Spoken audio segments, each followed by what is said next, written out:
It is my pleasure to welcome back to the airwaves here at CJD someone we spoke to an awful lot a couple of governments ago provincially, and that is Carlos Leitão, our former finance minister, who now has decided to get back into politics federally. He's going to be running for the Liberals in the Laval riding of Marc-Aurèle-Fortin. Carlos Leitão is on the line. Mr. Leitão, pardon me, welcome back.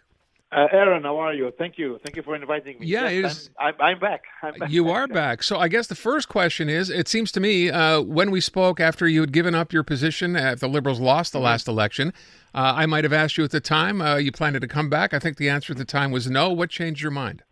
Donald Trump. Really. And I thought I had retired in 2022, and I did. So I spent the last a year and a half or so, taking care of my grandkids and everything.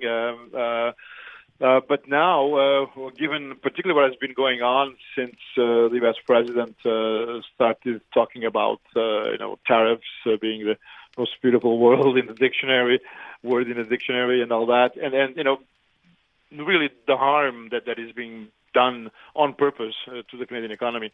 That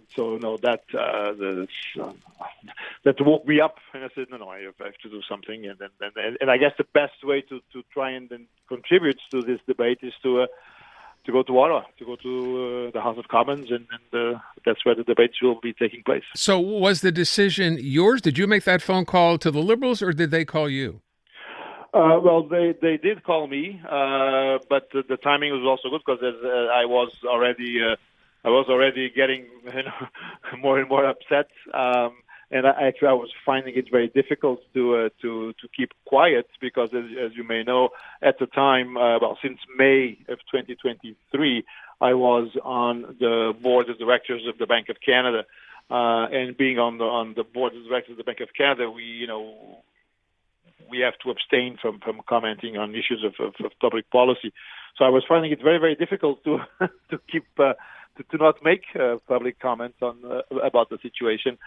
So when the Liberal Party did call me, I was ready to make the jump. I would ask as well, I'm not sure if this is a fair question to ask or not. It's a bit of a hypothetical here, but this is Mark Carney, someone who has a similar background to some degree as yours in the world of economics, business, etc. Had this happened with Justin Trudeau still as the leader of the Liberal Party, would you have made the same move? It wouldn't have been as clear as it is now. Clearly, with Mark Carney now as the Prime Minister and leader of the party, and his desire to move the party to a bit of a different trajectory on fiscal and economic policy. So that too is a strong motivation. So you said, when I said what made you move, you said those two words, Donald Trump, Yes. And we heard Mark Carney earlier today ask the question about Donald Trump and said, look, before I begin anything or reach out, and this has not been the case because, of course, he's been to France and to England, and he's also been to Iqaluit, right?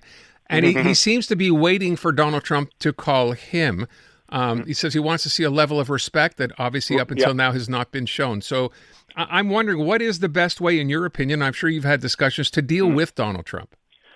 I think that there are three components to that, and the first clearly is respect. Respect in the sense that how can you talk to or negotiate with someone who keeps on saying that he wants to make Canada the 51st state. So respect in the sense that we are a sovereign country, we are an independent country, and no, we're not going to join the United States. So stop talking about that. So respect in that sense, and then patience in the sense that we don't have to jump every time the U.S. president says anything. He says many things.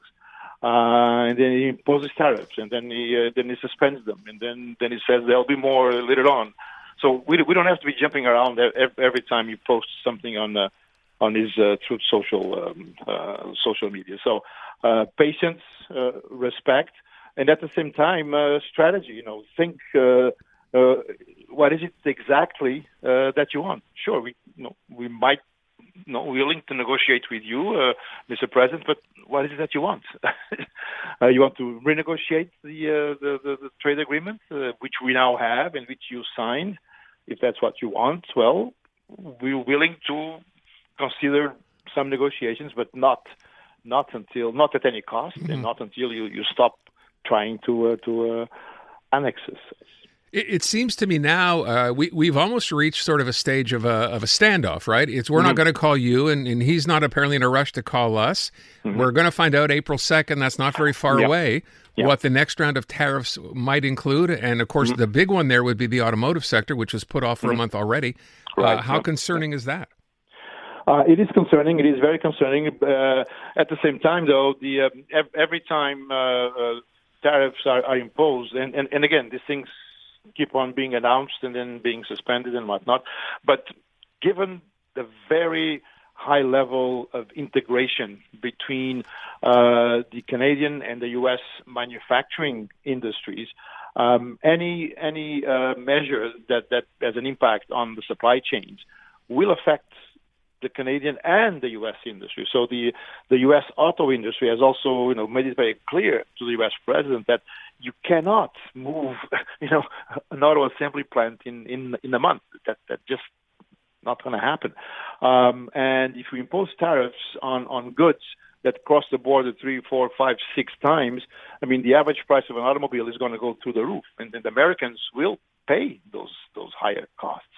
So this is beginning also to percolate, and we're beginning to see that in the United States itself, people are beginning to question the wisdom of imposing tariffs on your closest trading partners.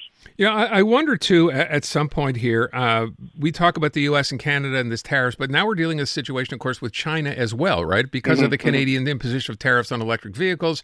Yeah. Suddenly, Canadian farmers are in the spotlight here. There's a 100% tariff now on Canadian canola. Potash is being a tariff. How do we, I mean, at the end of the day, I think we have to start admitting we could be in line here for a recession, mild or otherwise. How do we react? What are we supposed to do here that we're not doing yet?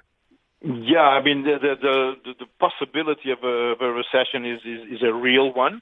And, don't take my word for it. I just refer you and your listeners to the latest speech and report by the Bank of Canada just a week ago or so, where Governor Chief Macklem made it very clear that a tariff war between Canada and the United States will cause a recession, in which could be fairly difficult for us sometime later this year. So that's the case. Now, how do we prepare for that? Well, I think we have to be ready, as is the case with recessions. We have to be ready to support the workers that are that may lose their jobs because of the recession, to support the businesses, the firms, the companies that may suddenly lose their markets. To try to make liquidity available for them to stick around until we're able to better diversify our external markets. So we have to be ready to. The government has to be ready to intervene and to be creative in the way it supports the Canadian economy. Just as a final question, I thought I heard Mark Carney today actually talk about what we'll call a backstop. If this does happen, the recession happens, and the people who, of course, will find themselves perhaps out of work. What does that involve? This is money we would take in tariffs and use for that backstop?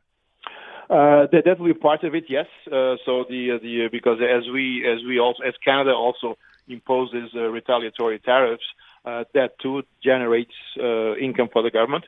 But that income comes from Canadians. So it's Canadians it's always the importer that pays the tariff. Regardless of what Mr. Trump says, it is the importer that pays.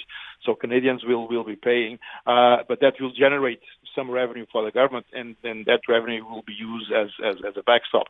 But also, I also think that the government the Prime Minister is making reference to the Canadian government still has financial resources, still has the ability to mobilize financial resources, and that will be used to backstop to help Canadians. For example, and this has already been announced, that there's some significant changes and improvements to the employment insurance program, so that people can start collecting benefits earlier than was the case before, and for longer than was the case before. So that is part of, I think, part of the backstop. The government will be there to help. Okay. The last thing I would ask is something announced. We were kind of looking at this earlier on. Here we are, just day one officially of the campaign, and both parties have announced tax cuts. Like first day of the campaign, that's typically not something we see. The Liberal cut is, from what I understand, 1%. But that would cost Canadians, that would add to the deficit, and we're talking about hundreds of millions of dollars. How much does that hit the deficit with? Well, I don't have that number because I haven't seen the full the work that was on that. But it would help. It would help Canadians, particularly those most because it's for the people at the lower to the first tax bracket. Right. The lower income Canadians would benefit more from this tax cut, and it will help with the grocery bill, because another consequence of all these tariffs and counter tariffs is that one of the goods that is going to be affected more rapidly and more significantly is food, fresh food. So this tax cut will help. Help somewhat. We will leave it at that. Carlos, I always appreciate your time. Thank you so much. I wish you the best. Thank you. Thank you very much. And don't hesitate to call. Thank you. Carlos Leitão, he will be running, or he is running, for the Liberals, former provincial finance minister, now running under Marc Carney out in Laval.